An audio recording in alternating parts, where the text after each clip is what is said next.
Good morning বন্ধুরা, তোমরা সবাই কেমন আছো? আশা করি খুব ভালো আছো। তো আজকে হলো বুধবার। দেখো, বুধবার সকালবেলা উঠে আমি ওই রান্নাটা চাপিয়ে দিলাম। প্রথম কাজটা হলো আমার রান্নাটা চাপিয়ে দিয়ে তারপরে হয়ে গেছে রান্নাটা, আর শেয়ার করলাম না।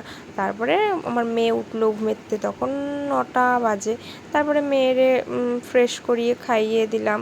তারপর ওর বাবা খেয়ে দিয়ে কাজে চলে গেছে। এবার তারপরে আমার যে বিছনা তোলা টুকটাক যেসব কাজ আছে সেগুলোই আর কি করছি। আর মেয়ে ছবি আঁকছিল বসে, তো মেয়ে দুষ্টুমি করছে, একবার ছবি আঁকছে। তারপরে হঠাৎ করে দেখছি কি অন্ধকার হয়ে যাচ্ছে, বাইরে এসে দেখি বৃষ্টি পড়ছে ঝমঝমিয়ে।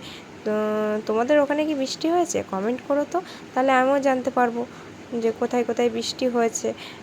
তো দেখো, আর আমি আর আমার মেয়ে সারাদিনই একা, তো আমরা আর বাইরেও যেতে পারছি না। যা হোক, বাইরে যেয়ে যদি বসি তাও একটুখানি লোকজন দেখতে পাই। আর এখন তো বৃষ্টি পড়ছে, বেরোতেও পারবো না। তারপরে আর কি মেয়ের আমি ঘরে বসে, ও ছবি আঁকছিল আর আমি ওর সঙ্গে কথা বলছিলাম। তারপরে ওকে খাওয়ালাম, স্নান করলাম, ঘুমিয়ে পড়েছে। আমি ওর সঙ্গে একটু ঘুমিয়েছিলাম, আর তোমাদের সামনে আসা হয়নি। একেবারে সন্ধ্যার সময় ওর বাবা বাড়ি আসলো 8টার সময়, তখনই ও একটু খেলা করছিল, তাই ভাবলাম একটু শেয়ার করি। দেখো তোমাদের